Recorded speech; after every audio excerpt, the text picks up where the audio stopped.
I would like to, how should I say, dispel an idea or some ideas that each of us might have about the Dharma.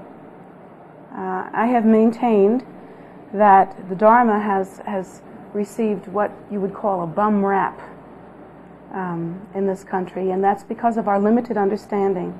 A bum rap means that we have some ideas about Dharma that may on the surface seem to be true, but in fact they are not true. And so these ideas have taken root, and people have certain ideas that become foundational or fundamental, and even as they continue, even if they choose to practice Dharma, that idea remains with them. And I would like to dispel that, and I would like to clear it up and give us some clarification on it. The bum rap that Dharma has received, as far as Westerners are concerned, is that when they're first exposed to the Buddhist teaching, when they're first exposed to the Dharma, Westerners tend to think that the Dharma can be a little depressing, can be a little hard to take. Some of the news that you hear when you hear Dharma may seem not quite as upbeat as you would like it to be.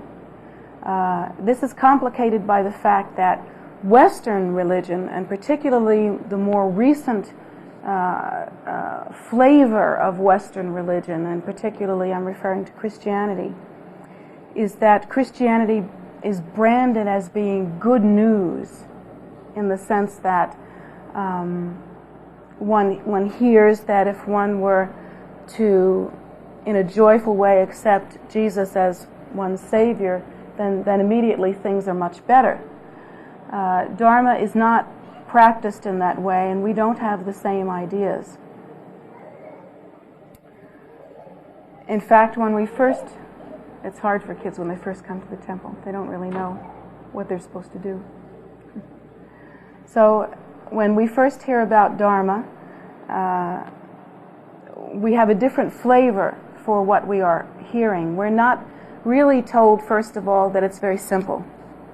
And with Western Christianity, and particularly the way it's practiced nowadays, we're told that it's very simple, that one merely has to accept a certain idea or thought and begin to practice that idea in a certain way, and it's very simple, and then suddenly everything becomes peaches and cream.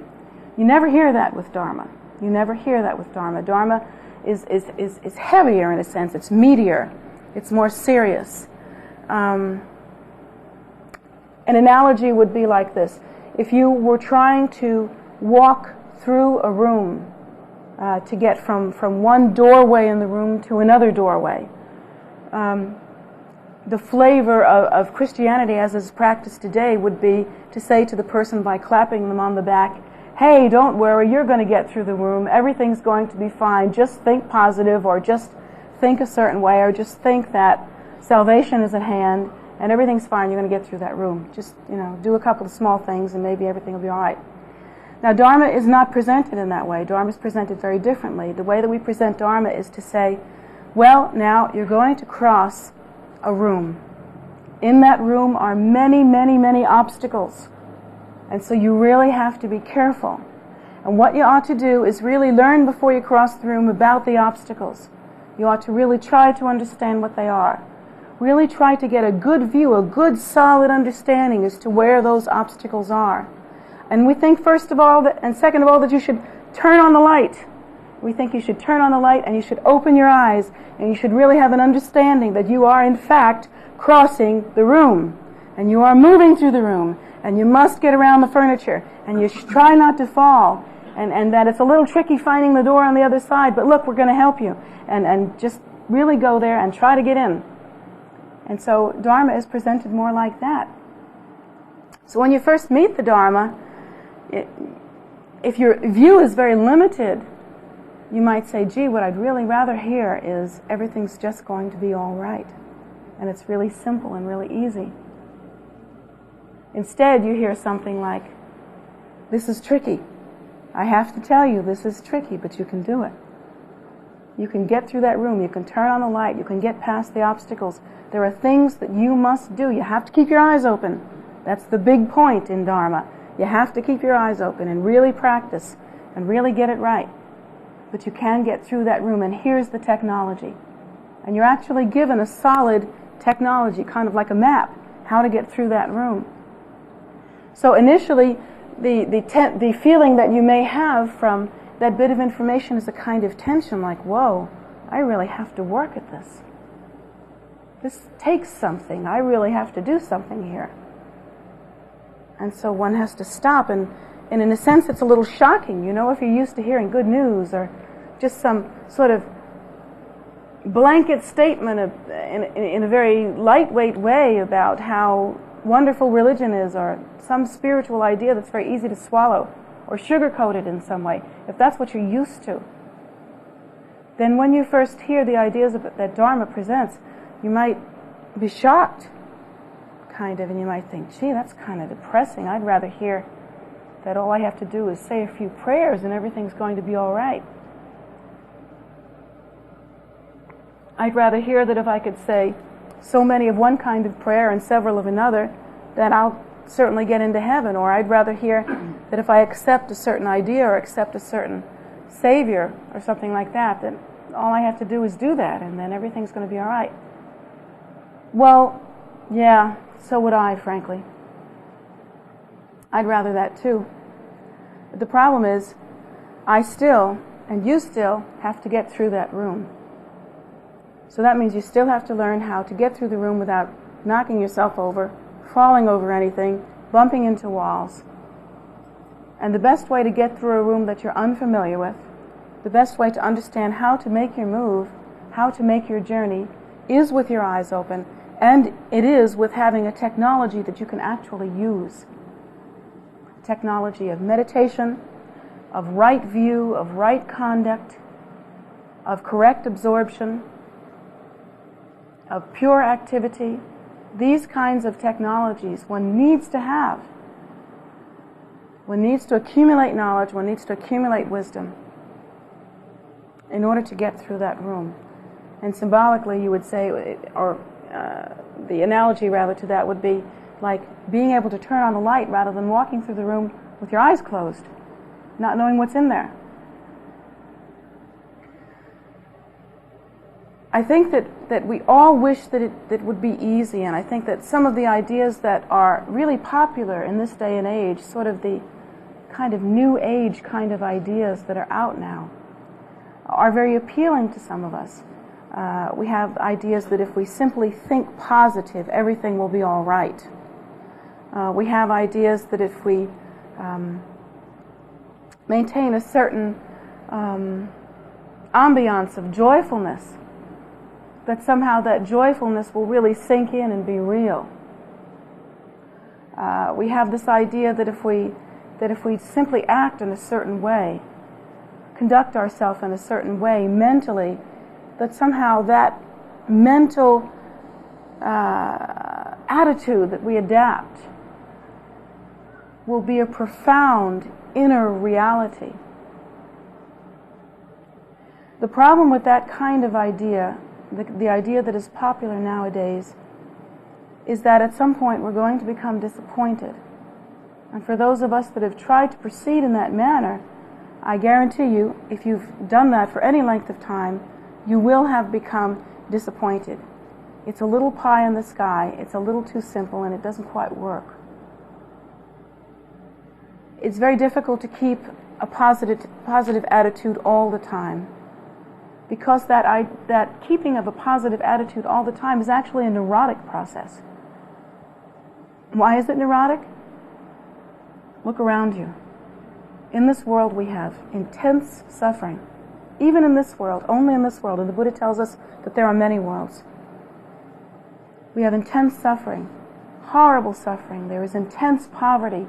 We as Westerners hardly ever see what suffering there really is in this world. One has to go to third world countries, perhaps, to see the intensity of suffering that human beings can actually see, can actually experience. We have old age, we have sickness, we have death, we have suffering, we have poverty, we have hunger, war, all the time. Every place on the earth there is always a war happening, always, on this beautiful earth. The earth itself, which seems to be so stable and such a source of joy in the sense that it's very beautiful, and we're here, and right now we're alive and we're okay, the earth itself is in trouble. The earth itself is the beauty of the earth and the health of the earth is disappearing at a rapid rate. It's disintegrating like dust under our feet. Everything is impermanent. And so to maintain a positive attitude under these conditions, you have to be nuts, frankly. It's a neurotic thing to do.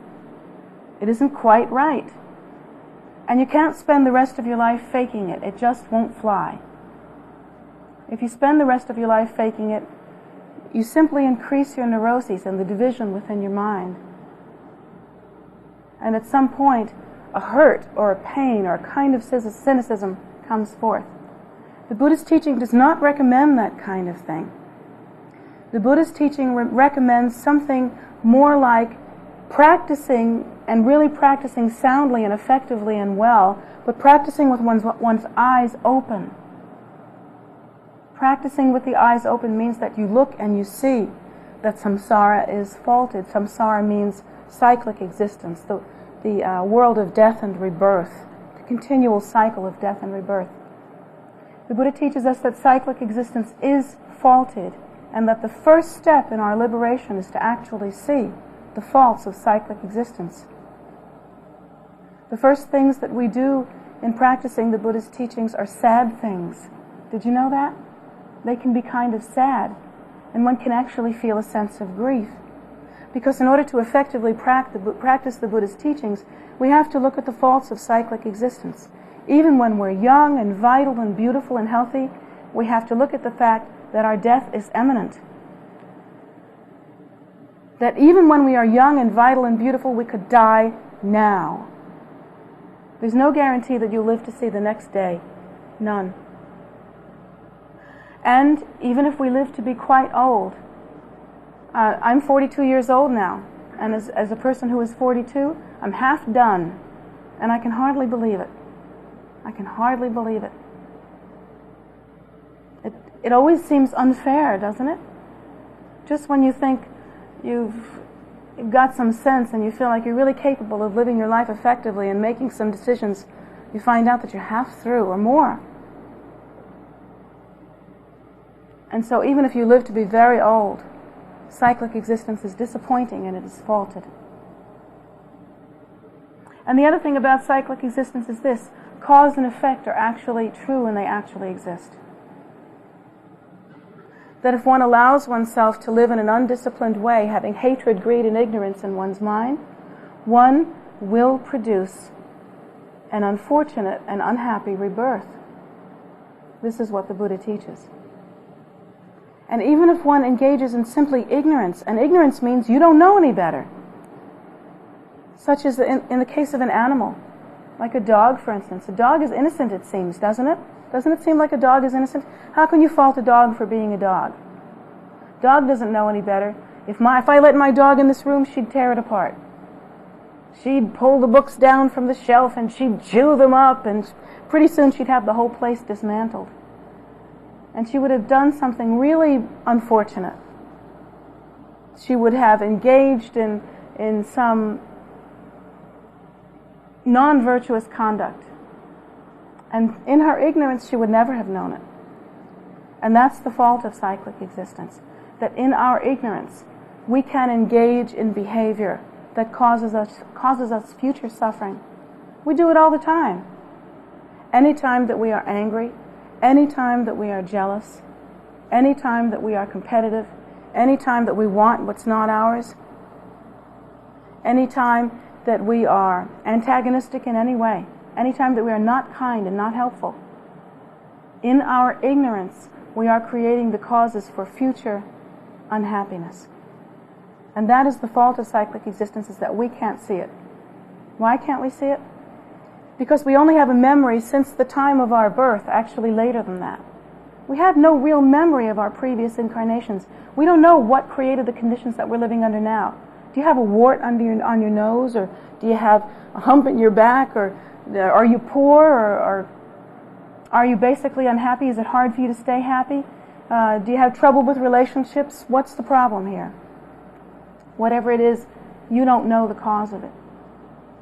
You think you know it. Sometimes you can reason it out with what you've seen happen in this life, and you can try to give yourself a therapeutic tune-up and try to create your life in such a way that you keep yourself from unfortunate circumstances. But actually the causes for what you are experiencing now, in every regard, do not come from this life. The seeds of them come from previous incarnations. And those previous incarnations are what is at fault. But you can't know that. You don't know that. And that is the fault of cyclic existence.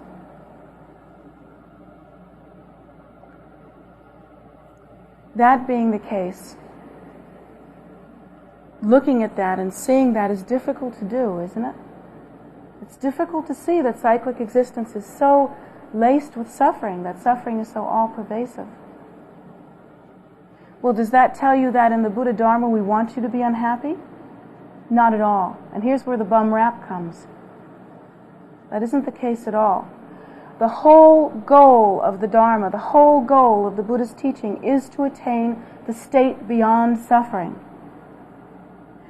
Is to attain happiness, but real happiness, not superficial happiness, not the one you're faking, not temporary happiness. Ultimate and supreme happiness, the state in your mind where you are free of the causes of suffering. And one can only be free of the causes of suffering if one were to practice intensely rooting out the three root poisons, hatred, greed, and ignorance, from the mind stream, and all of the habitual tendencies that we have accumulated since time out of mind that cause us to perpetuate hatred, greed, and ignorance. This is the technology, and it's intensive. Of course it's intensive. Do you know how much habit we have since we have been accumulating this habit since time out of mind? Do you know the depths of the hatred, greed, and ignorance that we have accumulated the habit of? It's enormous. And so the technology must be intensive. But the point of Buddha Dharma is to be happy. The first teaching that the Buddha gave told us that all sentient beings are suffering. That's the bad news.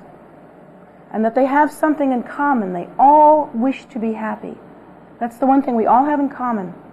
All of us, all human beings, all animals, all non-physical beings, gods, goddesses, demigods, all beings locked in hell realms or hellish realms, all beings that are locked in like hungry ghost realms, really intense realms of desire. All of those beings, all of us. The common sentient beinghood that we have is that we all wish to be happy. That is the thing we have in common.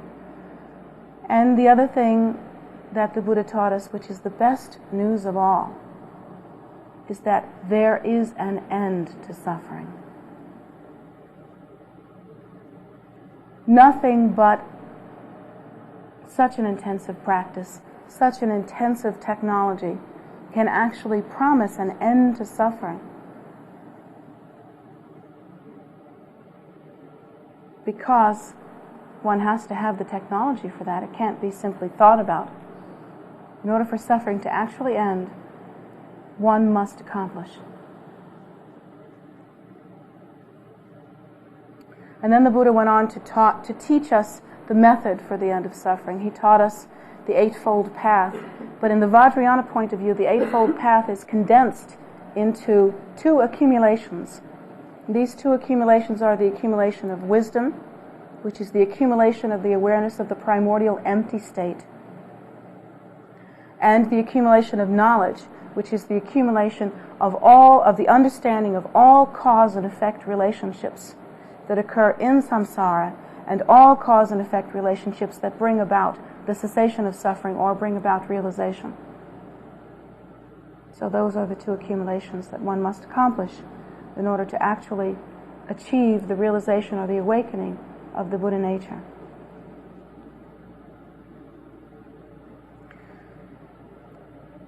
Now, there are some subtle differences in the flavor of the way Buddha Dharma is presented and the way Western religion, of any type actually, is presented. In Western religion, we have also rules of moral conduct. For instance, I'm thinking about the 10 Commandments. Thou shalt not kill, thou shalt not steal. I forget the others, it's been a long time. But they're very good rules. I think every religion has them. Every world religion basically has the same rules. The way that they are presented, however, in Western thought is we are told, thou shalt not. Kind of like, you better not because you're bad if you do. It's wrong to do that. Now, the Buddha Dharma really doesn't present the idea in the same way. Now, we're told, of course, that you're wrong to do that because that's not the proper way, that's not the godly way. And we are given good reasons for not doing that, but it's still presented as a moral issue to do that or not do that. Actually, the Buddha Dharma has a slight difference in the way that this thing is presented, and it's really important. If you can hear this and hear the subtlety of it, it might really help you to see the difference and to catch the difference in flavor between the methods of presentation, and really understand that in fact Buddhism is a very happy religion.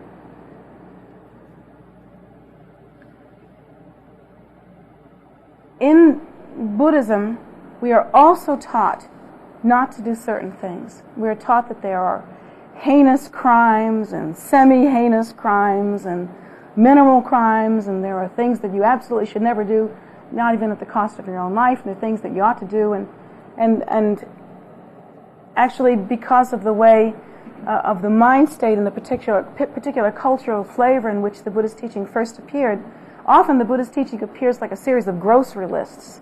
You know, the 10 things you should do, the 14 things you ought not to do, 17 things you should do on Thursday, and then on Friday morning, the 24 other things that you can do when you have time. And it's lots of different lists and things that you can learn that are interesting, but for Westerners, you kind of snooze out on them a little bit. And they're hard for us. But the understanding that are behind all of those lists, all of those things that we should not do, is deeper than that. Let me try to explore a little bit with you and take a for instance. Let's say in Buddhism we also have the idea that one should not kill. In Christianity we have that, and I think in Judaism we have it. I think in Hinduism and all the world's religions one should not kill. In Buddhism we have one should not kill as well. The idea is presented in this way. It isn't emphasized that it is wrong to kill as though killing were a moral issue. It is presented in this way. That when one kills, one creates within one's own mind stream an inflammation, actually. An inflammation. One's mind becomes inflamed with the necessary components of killing. In order to kill, if one is killing for food, or if one is killing for self-protection, or if one is killing out of anger, or if one is killing just to squash a bug, whatever one does, however one kills, whatever one's idea is when killing, that idea is either going to be like this. If in the case of anger, the idea or the habit that causes one to kill will be hatred. And hatred, when it appears in the mind stream and is acted on, everyone has hatred in their mind stream, or we wouldn't be sentient beings. We have it.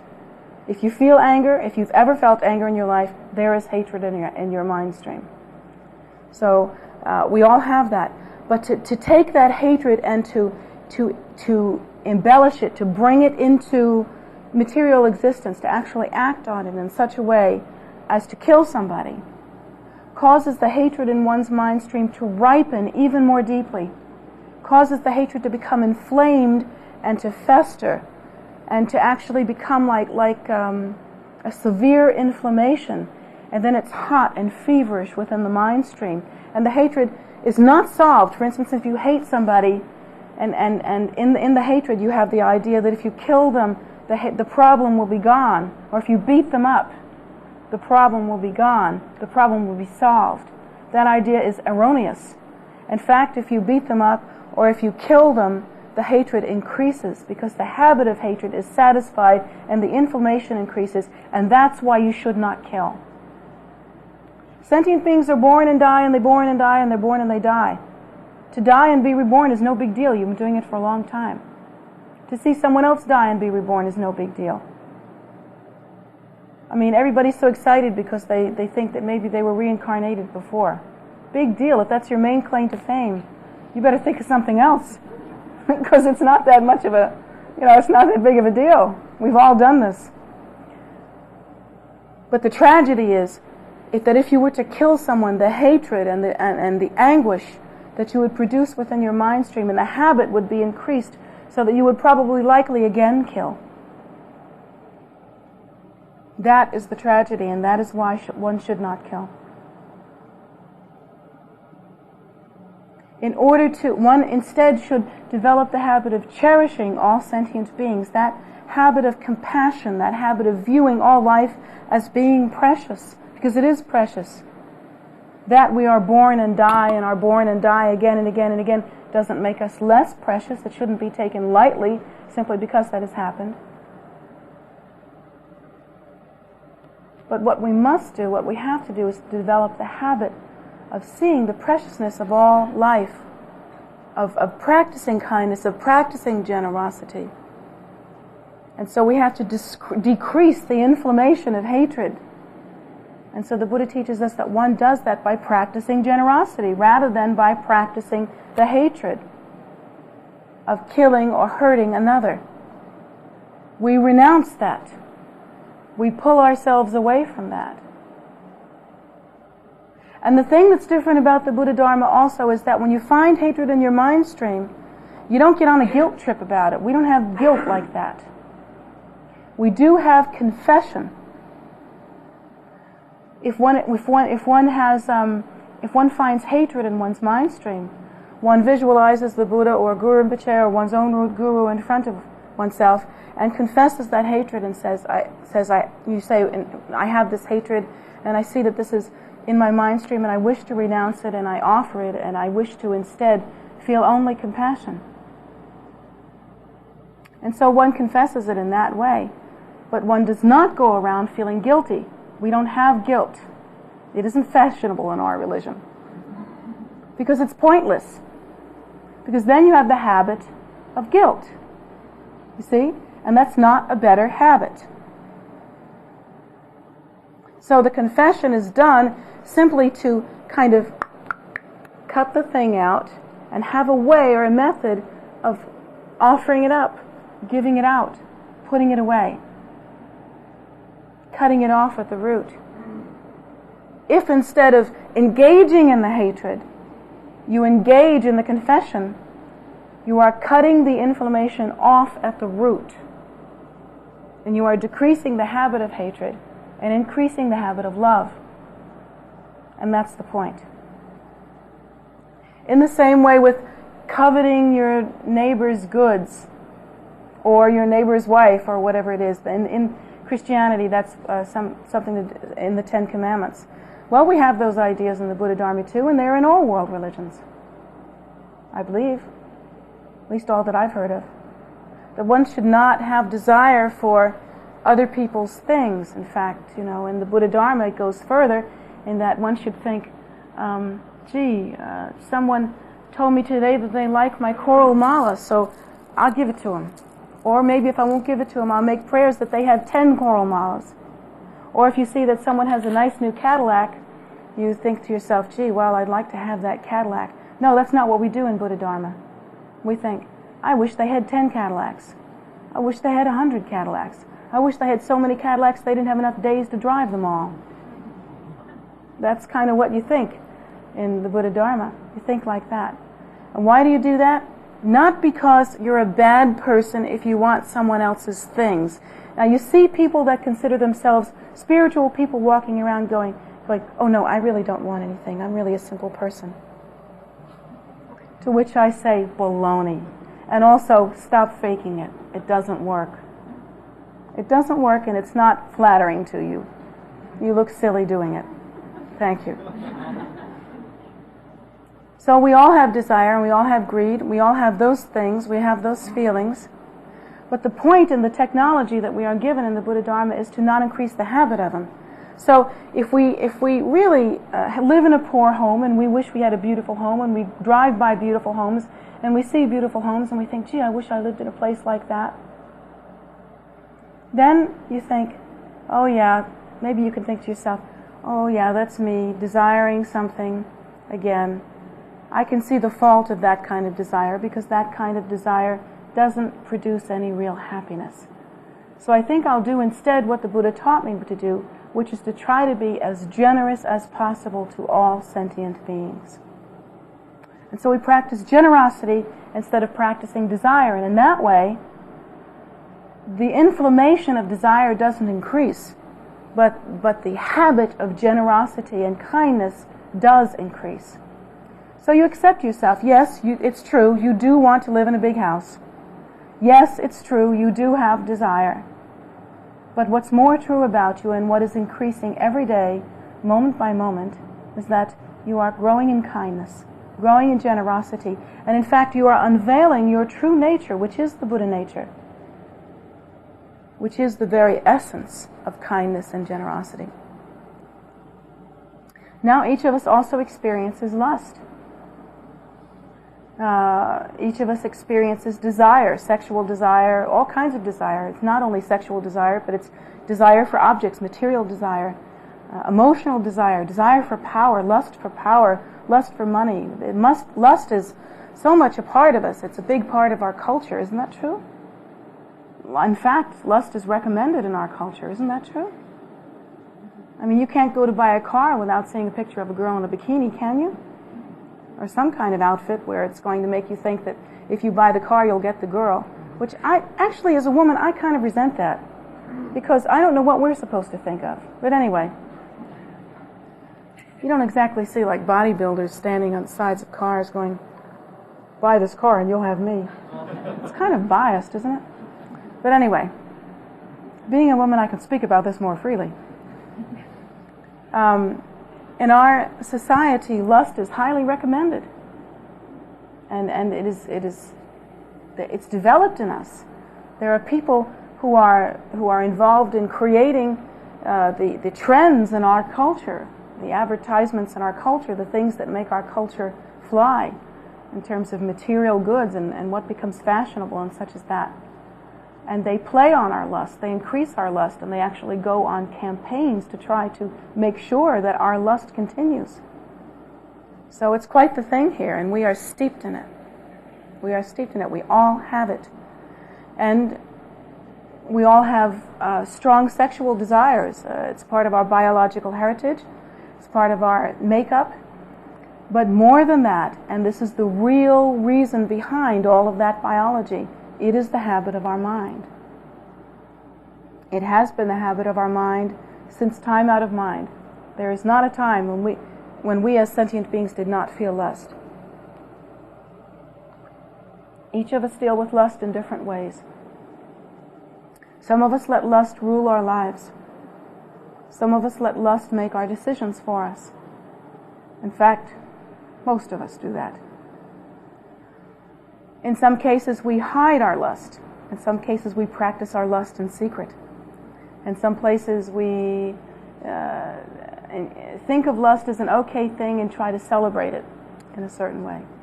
We all have different ways to cope with lust. And the question I have to ask the ordained, who are total renunciates and they've renounced that they're celibate and they no longer drink alcohol and they can't lie, so don't ask them how you look today. There are many things that they cannot do anymore. A nervous giggle over there. Yeah, I know. So I have to ask you, on the day that you actually took the robes and shaved your heads, did all of your lust disappear? That was a dirty laugh I heard. No, right? Didn't instantly disappear the minute that you put the robes on. And how long have the longest of you been wearing robes? What is it? Almost 3 years. Huh? Is that right? 4? 4 years now. Wow. That's a long time, isn't it? So has the lust disappeared? No. Hasn't disappeared yet. That's true. But the way that one deals with it is by practicing renunciation. Have you found a decrease in lust? Yes, you have. Has the habit of your mind changed? Yeah. Have you found that when you no longer steep yourself in certain things and you no longer consider things available to you and sort of dash cold water on it in that sense, have you found that gradually over time the idea of that and the longing for that decreases and that you're less mindful of such things? Have you found that that's true? Yeah, I know that it is. I know that it is. And it's different for different people. For some people, that takes a long time. And for other people, it's very quick. But did you find that the most effective way of dealing with that is to pretend that you didn't have any lust? Did you try to do that at first? Did you try to be kind of holier than thou? Did you try to do that, any of you? Oh, come on. I saw you when you first got your robes on, prancing around.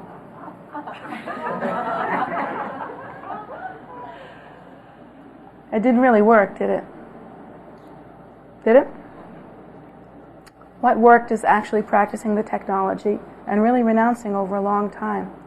Do you feel guilty sometimes when you feel those kinds of feelings? Yeah? Did you know that that's not what the Buddha taught you to do?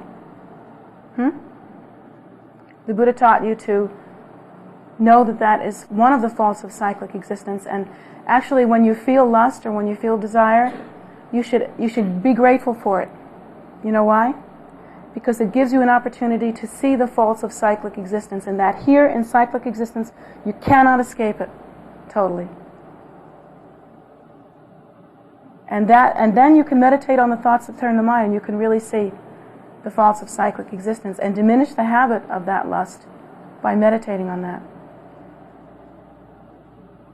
And you become disgusted with cyclic existence, don't you? Disgusted enough to want to really abandon it and decrease the habit. And it makes you wish and long for salvation. Wish and long for liberation.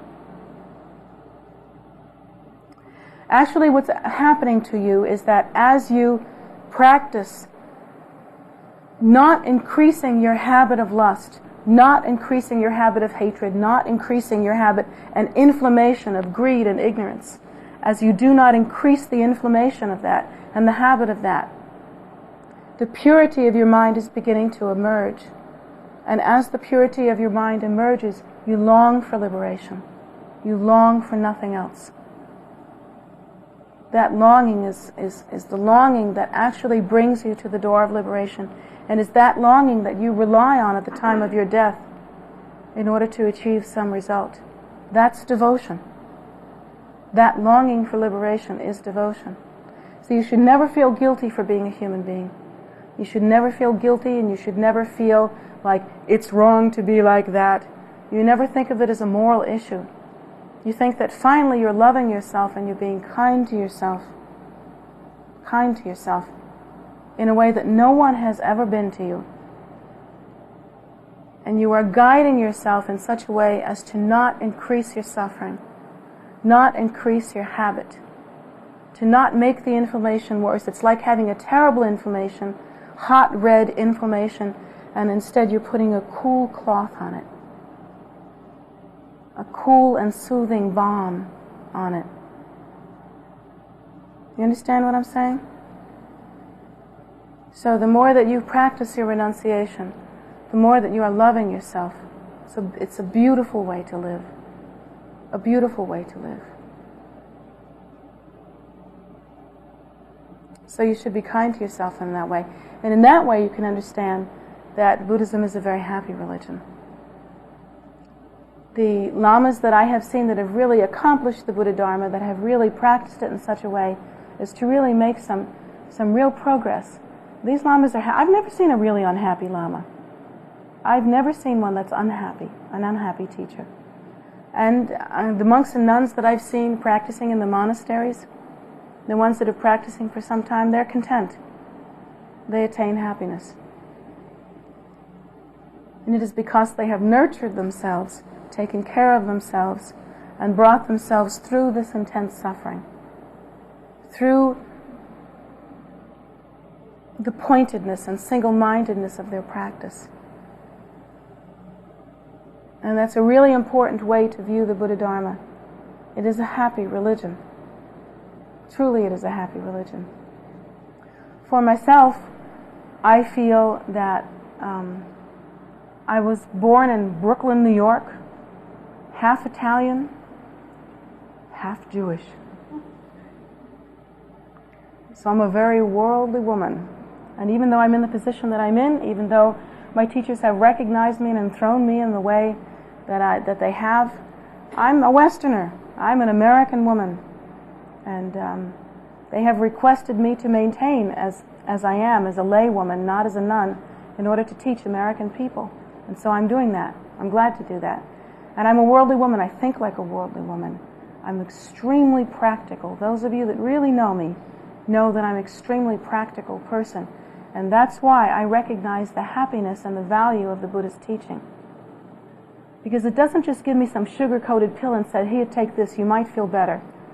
It doesn't give me a placebo. You know what a placebo is? It's nothing. It's candy.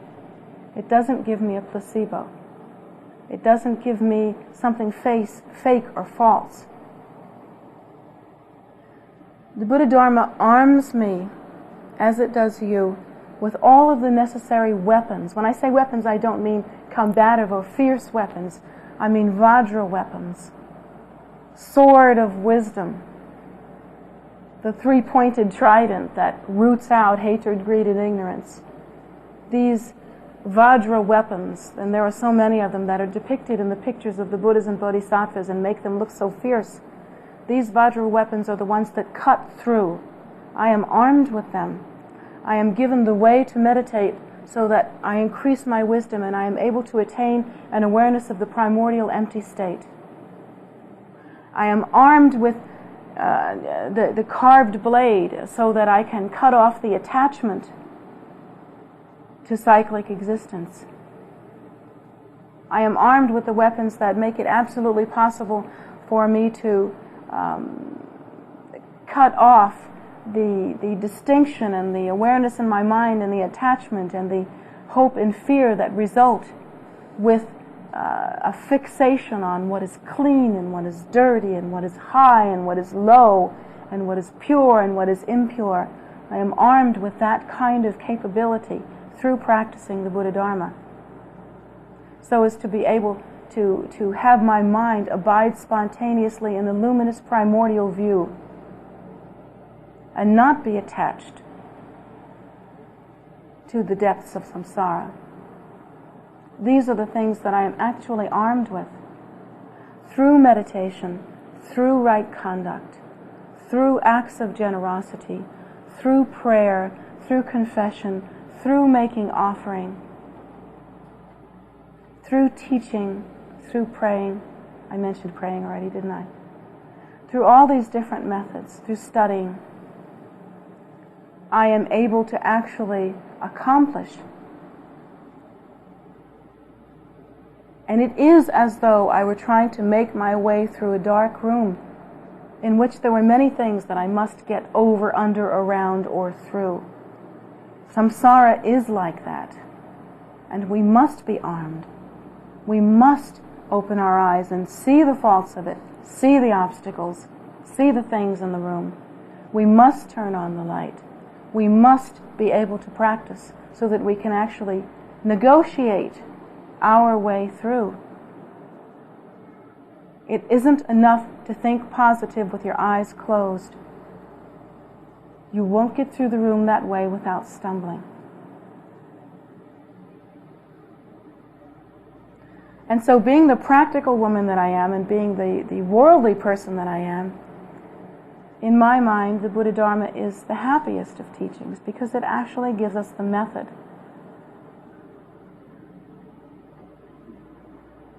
Over and over again, I'm asked by Westerners who first come to me, well, you're a Western woman, you were born in Brooklyn, New York, for goodness sakes. Why would you convert to Buddhism? I don't think I ever converted to Buddhism. I found that the Buddha spoke what I knew was in my heart. So I don't feel that finding Buddhism was a change for me. In that I'm a practical woman, and in that I, like you, wish to cross the ocean of suffering. I wish to cross that ocean, and I wish to reach the other shore, that of liberation. And it doesn't make any sense to me to do it through any other method than by traveling in a boat, in a ship that is seaworthy, that has proved itself to make that trip again and again and again. Because there have been those before me and before you who have achieved the result of liberation through practicing the method. I'm going to take a boat that has made the journey before and has made it successfully. I'm going to take one without any holes, and I'm going to take one with a good captain. Being practical, that's the only thing that makes sense to me. I'm not going to undertake that journey in a rowboat. It's happy news to me that there is such a method. It's happy news to me that we are in a land where the Dharma is taught. And it's taught in such a way that we as Westerners can actually understand it. It isn't told in a foreign or exotic way. It's being spoken to you in a way that you can actually understand, that reaches your mind and you can hear.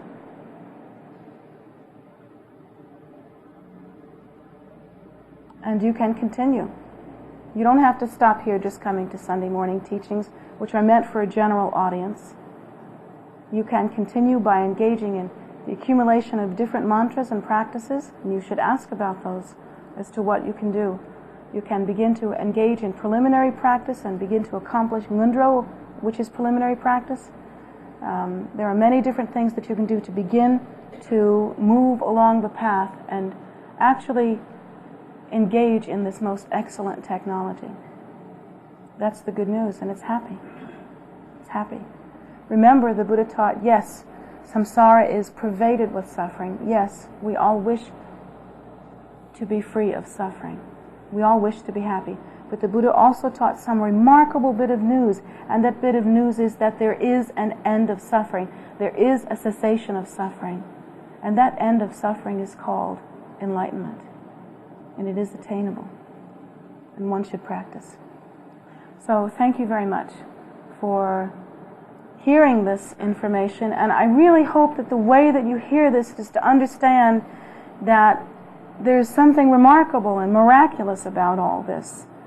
That while the lazy part of us wants to think that maybe we can just do some small little sugar pill thing and get through and think that we're spiritual just by doing that. But the part of you that is sensible, and you're sensible people underneath it all, the part of you that knows that it's got to be something meatier than that, that part of you has to be chomping at the bit and jumping up and down happy, knowing that there is a method. So please take that happy news and think to yourself whether or not you wouldn't like to go a little further on the path.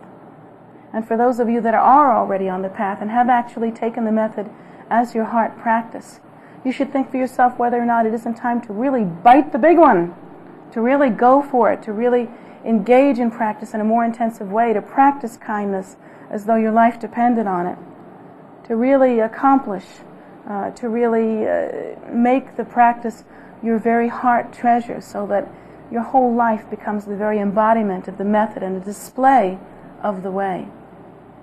You should think for yourself whether or not it isn't time for that.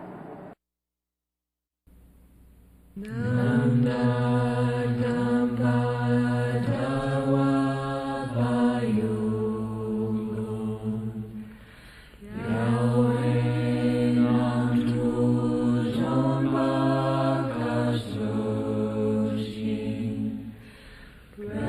ne